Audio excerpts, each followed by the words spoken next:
بسم اللہ الرحمن الرحیم. ڈیئر اسٹوڈنٹس، آج ایک علامہ اقبال کی نظم مرد مسلمان کے مشقی سوالات حل کریں گے. اس نظم کو ہم پہلے پڑھ چکے ہیں اور اس کی تشریح بھی مفصل جان چکے ہیں. مشکل الفاظ کے معنی اور ان کا مفہوم بھی ہم نے جانا تھا، اور اس نظم کی مشق رہ گئی تھی جسے آج ہم نے حل کرنا ہے. مشقی سوالات میں سوال نمبر 1 ہے، درج ذیل سوالات کے جوابات دیجیے. اور ان سوالات میں الف جزء اقبال کے نزدیک کون کون سے عناصر مسلمان بننے کے لیے ضروری ہیں. تو جیسا کہ آپ نے نظم کے پہلے مصرعے نظم کے دوسرے شعر میں پڑھا تھا کہ اقبال نے کہا ہے کہ قہاری، غفاری، قدوسی، جبروتی، ان 4 عناصر کو انہوں نے مسلمان بننے کے لیے ضروری قرار دیا ہے.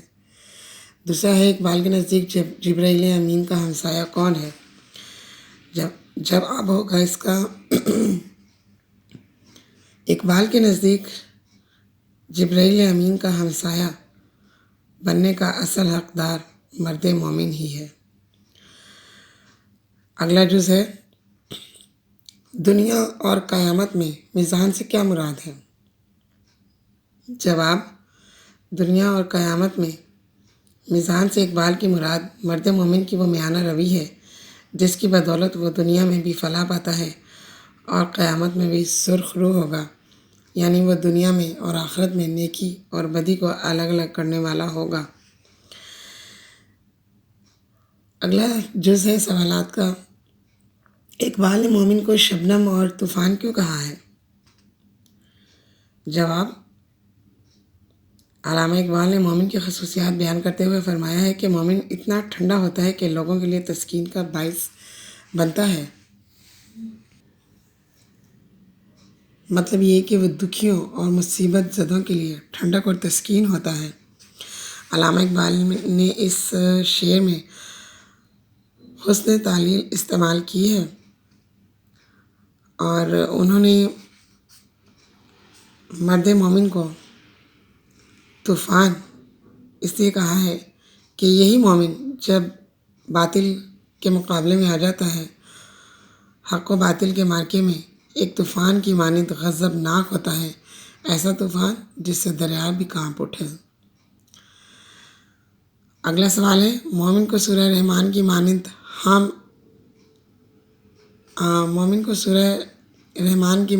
آہنگ میں یکتا کیوں کہا ہے. جواب، جس طرح سورہ رحمان کی آیتوں میں آہنگ اور غنائیت موجود ہے، بالکل اسی طرح اقبال کے مرد مومن کے ہر کام اور ہر عمل میں ایک خاص نظم و ضبط، ہم آہنگ، ترنم، کیف اور سرور پایا جاتا ہے، نغمگی پائی جاتی ہے. اس لیے اقبال نے مومن کو سورہ رحمان سے ہم آہنگ قرار دیا ہے. سوال نمبر 2 ہے، اس نظم کے پہلے اور چھٹے شعر کا مطلب لکھیے. اس پوری نظم کی تشریح ہم نے اچھی طرح سے جان لی تھی، اس لیے آپ آسانی سے اس نظم کے پہلے اور چھٹے شعر کی تشریح لکھ سکتے ہیں. درج ذیل مصروں میں کون کون سی خوبیاں پائی جاتی ہیں. قہاری و غفاری و قدوسی و جبروت.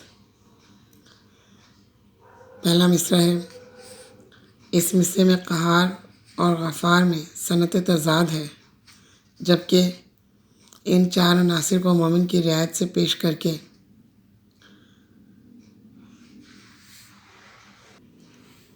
ایک نظیر پیش کی گئی ہے، مثال پیش کی گئی ہے، جبکہ یہ پورا مصرع ترکیب مسلسل میں ہے. دوسرا مصرع ہے، دنیا میں بھی میزان، قیامت میں بھی میزان. اس مصرے میں دنیا اور قیامت کے درمیان صنعت تضاد موجود ہے. سوال نمبر 4 ہے، آخری شعر میں اقبال نے کیا اہم بات بیان کی ہے؟ آپ نے آخری شعر کی تشریح لکھنی ہے اس سوال کے جواب میں، اور وہ تشریح ہم پڑھ چکے ہیں پچھلی ویڈیو میں۔ تفصیل کے لیے آپ اس سے پچھلی ویڈیو کو ملاحظہ کر لیجئے گا جس میں ہم نے پوری نظم کی تشریح کی تھی۔ آپ آسانی سے پھر ان اشعار کی تشریح بنا سکیں گے۔ اس کے بعد ہے در ذیل الفاظ کے ہم معنی الفاظ تھیسارس یا لغت میں دیکھ کر لکھیے۔ بہت آسان الفاظ ہیں اور لغت میں دیکھنے کی کوئی ضرورت ہی نہیں ہے۔ جبریل، حضرت جبرائیل علیہ السلام کو کہا گیا ہے، جو کہ اللہ تعالیٰ کا ایک مقرب اور بزرگ و برتر فرشتہ ہے جس کا کام تھا انبیاء کو وحی پہنچانا۔ دوسرا لفظ ہے برہان۔ برہان کا مطلب ہوتا ہے دلیل، روشن اور واضح دلیل، ایسے دلیل جس میں شک اور شبہ کی کوئی گنجائش نہ ہو۔ اس کے بعد ہے لالا۔ لالا کہا جاتا ہے ایک پھول ہے، ایک قسم کا پھول ہے سرخ رنگ کا جس کے اندر سیاہ داغ ہوتا ہے۔ دریا، بہت آسان لفظ، آپ سب کو پتہ ہے دریا کے کیا معنی ہیں، اور اگر آپ نے لغت کے حساب سے معنی لکھنے ہوں تو پانی کی ایک بڑی دھار جو پہاڑ یا جھیل سے نکل کر ندی نالوں کو ساتھ لیتی ہوئی کسی سمندر میں جا گرے اسے دریا کہا جائے گا۔ ہاں، آہنگ کا مطلب ہے انداز، طور طریقہ، آواز، نغمہ، کیف، سرور۔ سوال نمبر 6 ہے درست جواب پر صحیح کا نشان لگانا ہے آپ نے۔ کثیر انتخابی سوالات ہیں یہ۔ پہلا ہے بندہ خاکی سے اقبال کی کیا مراد ہے؟ خاک کا پتلا، خاک آلودہ انسان، کمزور انسان، خدا کا فرما بردار۔ تو بندہ خاکی سے یہاں پر انسان اقبال کی مراد ہے۔ ویسے تو اگر آپ لغت کے حساب سے اس کا مطلب دیکھیں تو بندہ خاکی کا مطلب ہے کہ مٹی سے بنا ہوا انسان، یعنی خاک آلودہ انسان، خاک کا بنا ہوا۔ لیکن اگر نظم کے حوالے سے آپ مفہوم سمجھیں تو اس کا مطلب ہے کہ اقبال نے بندہ خاکی اللہ تعالیٰ کے فرما بردار انسان کو کہا ہے، تو اس کا درست جواب ہے خدا کا فرما بردار انسان۔ اس کے بعد ہے کہ اقبال نے مومن کو اللہ کی برہان کہا ہے، کس وجہ سے کہا ہے آپ نے وجہ بتانی ہے۔ شرعی لباس کی وجہ سے کہا ہے، تلاوت قرآن کی وجہ سے کہا ہے، حج اور عمرے کی وجہ سے کہا ہے، قول و فعل کی خوبیوں کی وجہ سے کہا ہے۔ تو جواب ہے کہ علامہ اقبال نے مومن کو اللہ کی برہان یعنی روشن اور واضح دلیل اس کے قول و فعل کی خوبیوں کی وجہ سے کہا ہے۔ اس کے بعد ہے بنتے ہیں میری کارگہ فکر میں انجم۔ میں کارگہ فکر سے کیا مراد ہے؟ انسان، عالم، مقدر، شاعری۔ تو یہاں پر کارگہ فکر سے مراد اقبال کی شاعری ہے۔ اقبال نے اپنی شاعری کو فکر کا کارخانہ، سوچ کا کارخانہ کہا ہے، جس میں ستارے بنتے رہتے ہیں، اور انہوں نے دعوت دی ہے مرد مومن کو کہ وہ ان کی شاعری سے اپنے مقدر کا ستارہ پہچان لے اور اپنا مستقبل سنوار لے۔ اس کے بعد ہے نمبر 4، اس نظم میں 2 شہروں کا ذکر ہے۔ کون کون سے شہروں کا ذکر ہے؟ تاشقند اور سمرقند کا، بخارا اور بدخشاں کا، اصفہان و مشہد کا، یا پھر شیراز و قم کا۔ تو آپ نے جانا کہ اس نظم کے تیسرے شعر میں علامہ اقبال نے ذکر کیا ہے مسلمانوں کے 2 شہروں کا، اور وہ ہے بخارا و بدخشاں۔ اس کا جواب ہے۔ سوال نمبر 7 ہے اس نظم کا مرکزی خیال بیان کیجیے۔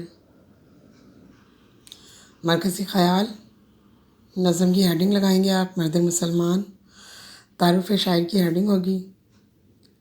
مرکزی خیال کے لیے آپ نے پہلے شاعر کا تعارف لکھنا ہوتا ہے، اور شاعر کا تعارف کچھ یوں ہے۔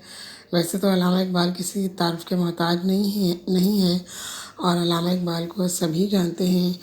آپ بھی علامہ اقبال کو بہت اچھی طرح سے جانتے ہیں، اور ان کا کافی تعارف آپ خود بھی لکھ سکتے ہیں، لیکن ایک فارمیلٹی ہوتی ہے جسے پورا کرنا ہوتا ہے پیپر کے پوائنٹ آف ویو سے۔ تو آپ علامہ اقبال کا تعارف لکھیں گے کہ علامہ اقبال کو اردو کا سب سے بڑا قومی اور ملی شاعر کہا جاتا ہے۔ انہوں نے اپنی شاعری سے بڑے صغیر میں انقلاب برپا کر دیا۔ علامہ اقبال نے بچوں کے لیے بھی بے شمار نظمیں لکھی ہیں۔ ان کی شاعری میں وطن پرستی کا جذبہ عروج پر نظر آتا ہے اور خودی اور فکر و فلسفے کا پرچار بھی کیا ہے۔ آپ تمام عمر مسلمانوں کی اصطلاح کے لیے کوشاں رہے۔ آپ کی خدمات کے عوض آپ کو شاعر مشرق کے خطاب سے نوازا گیا۔ آپ کی مشہور تصنیفات میں ضرب کلیم، جاوید نامہ، بال جبریل، پیام مشرق، بانگ درا اور شکوہ جواب شکوہ وغیرہ شامل ہیں۔ چند تصانیف کا آپ ذکر کر دیجیے جن کے آپ کو نام یاد ہوں اقبال کی۔ اس کے بعد مرکز خیال کی ہیڈنگ بنے گی نظم مرد مسلمان میں اقبال مسلمانوں کو یہ دعوت دیتے نظر آتے ہیں کہ دین اسلام اثر نو نظام زندگی کی حیثیت سے دنیا کے سامنے پیش کیا جائے۔ انہیں اس کام کے لیے بازوئے حیدر کی تلاش ہے اور ایک مرد مسلمان کی تلاش ہے جو اس عظیم کام کا بیڑا اٹھا سکے۔ ان کا یہ مرد مسلمان وہ انسان کامل ہے جو ایمان کے افضل ترین مقام پر فائز ہے اور صاحب علم و عمل بھی ہے۔ اقبال کا کہنا ہے کہ مرد مسلمان حیات و کائنات کے قوانین کا اسیر نہیں ہے بلکہ حیات و کائنات کو اسیر کرنے والا ہے۔ قرآن مجید نے انسانوں کو تسخیر کائنات کی دعوت دی ہے اور مرد مومن فطرت کے عناصر کو قبضے میں لے کر ان کی باغ اپنی مرضی کے مطابق موڑتا ہے۔ اس لیے اقبال نے کہا، ہر لحظہ ہے مومن کی نئی آن، ہر لحظہ ہے مومن کی نئی شان، نئی آن، گفتار میں کردار میں اللہ کی برہان۔ ڈیئر اسٹوڈنٹس، نظم مرد مسلمان کی مشق اسی کے ساتھ مکمل ہوئی اور آپ سے اجازت چاہتی ہوں۔ چینل کو سبسکرائب ضرور کر دیجیے۔ آپ کی سہولت کے لیے میں نے یہ چینل بنایا ہے۔ اگر آپ فیڈ بیک دیں گے تو مجھے پتہ چلے گا کہ آپ کو اس چینل سے فائدہ ہو رہا ہے، اور اگر نہیں دیں گے تو پھر میں یہ فیصلہ نہیں کر پاؤں گی کہ میری ویڈیوز آپ کے لیے کتنی کارآمد اور مفید ہیں۔ تو براہ کرم کمنٹ سیکشن میں کمنٹ کیجیے آپ کی اس چینل کے بارے میں کیا رائے ہے اور آپ نے اس کو کیسا پایا۔ چینل کو لائک کیجیے، سبسکرائب کیجیے۔